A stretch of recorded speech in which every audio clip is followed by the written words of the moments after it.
Welcome to the second recorded class of VSEPR diagrams, and we're not going to really do anything new in terms of theory or practice, but what we are going to do is deal with more complicated compounds, and more specifically, compounds with multiple centers.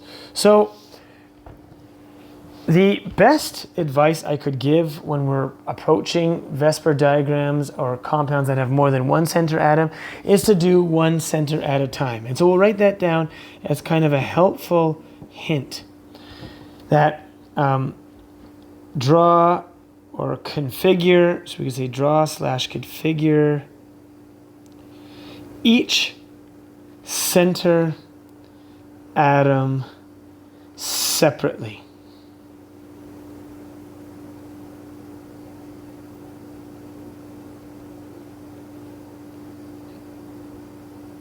Okay, so for example,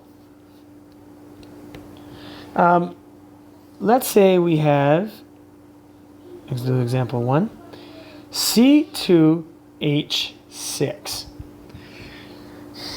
Now what I'm going to do at this point is I'm going to skip past all the step-by-step instruction of how to do the Lewis structures. If you want to pause the video right now, do the Lewis structure step by step, then unpause it, and see if you got the right structure. I think this would be a good idea. So at this point, if you've tried to do the Lewis structure on your own for C2H6, you should have got something like this. Once we've calculated all the formal charges for the hydrogen and the carbon, they would already be 0, so there would be no need to add any double or triple bonds. So now we have our Lewis structure, and we got 2 center atoms. The first center atom is carbon, and I'm circling the whole thing and all the bonds that it contributes. The second center atom, we'll circle this in yellow, is the second carbon. What we're going to do is do each of these separately at a time. And using our old VSEPR tricks, I'm going to go here, and our center atom for the carbon has 4 bonds and 0 lone pairs. And looking at the second center atom, we would see that this also has 4 bonds and 0 lone pairs. When we look at our VSEPR diagram chart, and I'll let you pause this video, open up that chart and take a look. By now, hopefully after opening that chart, you should have seen that each one is going to be a tetrahedral. So this will be a tetrahedral, and so will this center atom. Now what we do, because it's a little bit simpler to do it this way, but if you're able to manage without it, is that we actually draw each one separately. So the first one is going to have a carbon bonded to a hydrogen. One of the hydrogens will be in behind, another hydrogen will be in front, and then there's another bond that's made, and I'm going to leave that blank. And the reason I'm going to leave that blank is because this bond here is going to be to the other center atom.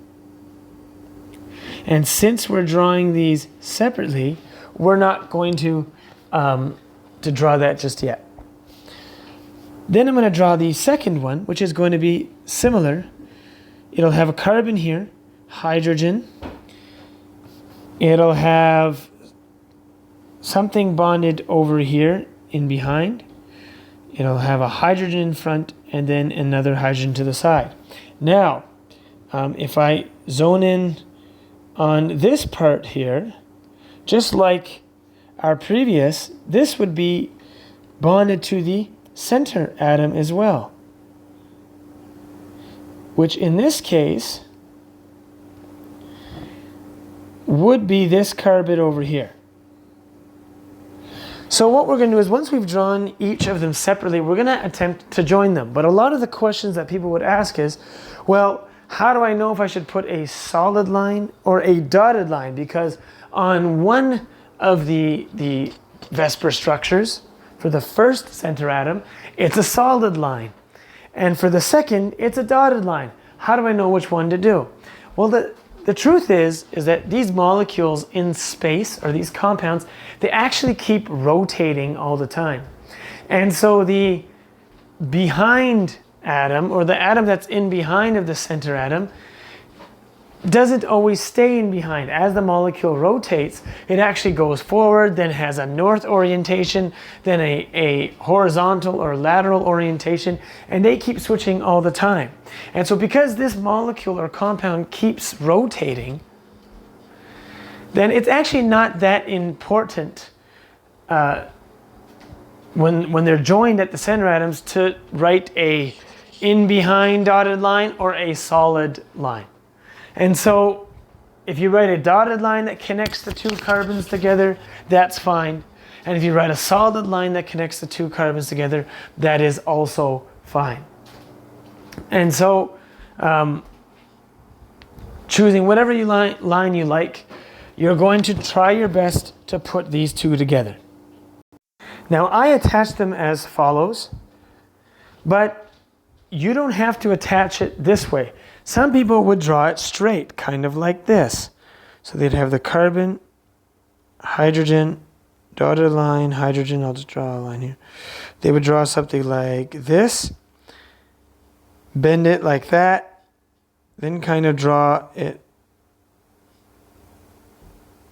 Hold on, I've seen different structures in class. Some people, well, I guess, yeah, you could draw it like that.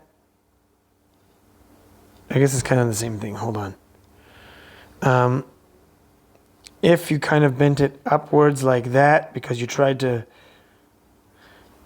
draw the tetrahedral for the second structure, this is also fine as well. I'm not so interested in how your structure looks, but what I want you to write, because again, these are hard to draw when they're joining together. At this point, what I would really mark is the shapes that you wrote down. This is one tetrahedral and this is two.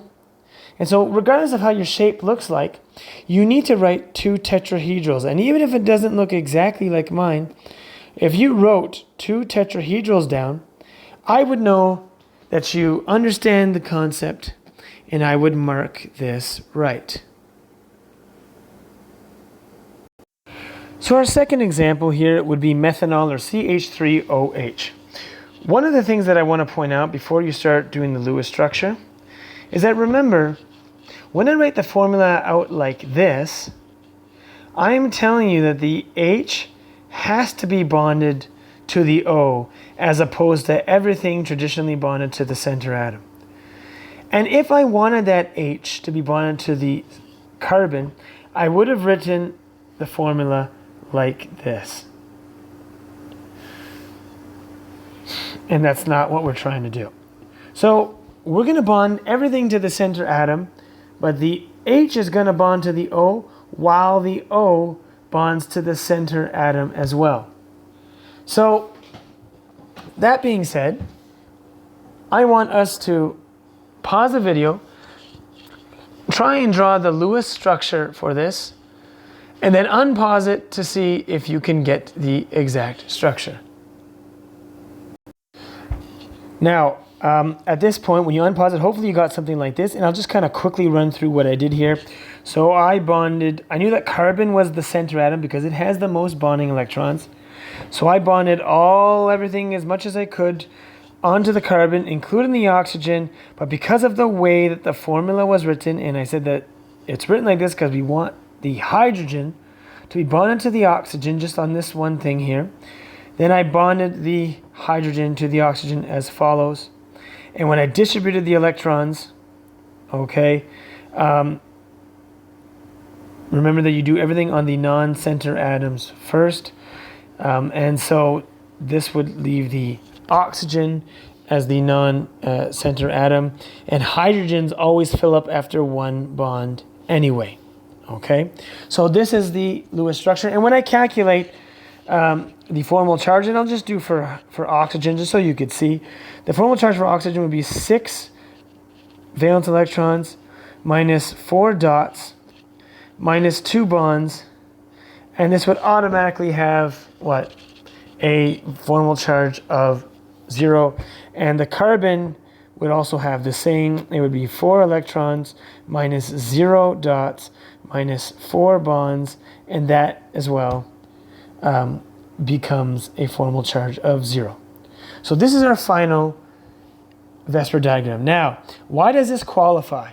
Well, when we're talking about a center atom, right? By definition, a center atom is an atom that is, okay, between 2 or more atoms. And so when I relook at my structure here up top,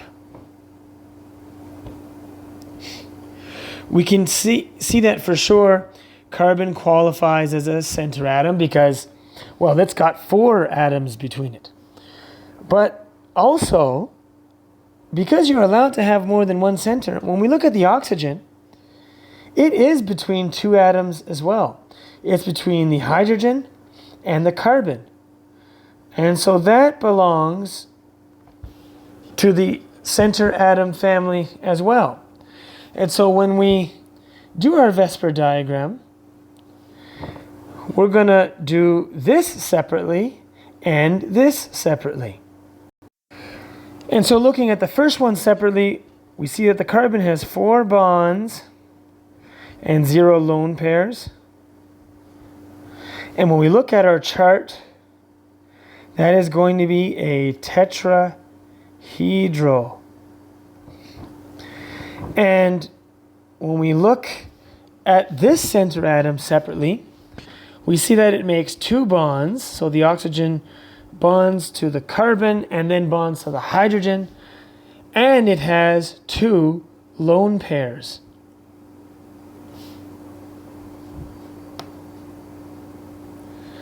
And so, with that in mind, when we look at our VSEPR diagram chart, we would see that this would be a bent, or it could also be called an angular. They're both the same thing. And so we draw each one separately as we did before. And so the carbon center atom has a tetrahedral which looks like this. 1 hydrogen at the top, another hydrogen in behind as represented by the dotted line over here. We have a hydrogen in front represented by the triangle, and I wrote a solid line X.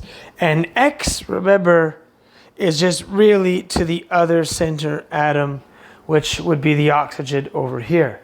Now when I look at the other center atom, which was the oxygen, it's a bent or angular. And so at an angle, the hydrogen is bonded, and then we have a solid angled bond to the X, which then, remember, just like the carbon to the oxygen, that is towards the other center atom. And so you put these together as best as you can, and you would get something as follows. I have my tetrahedral here bonded to a bent.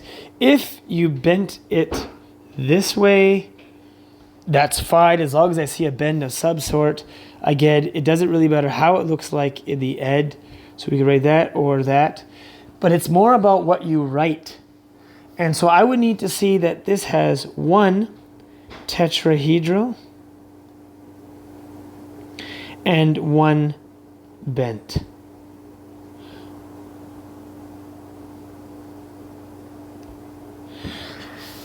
Now what I urge you to do is to try and do as many questions on the worksheet as possible.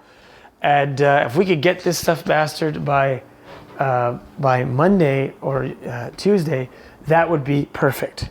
Assalamu alaikum.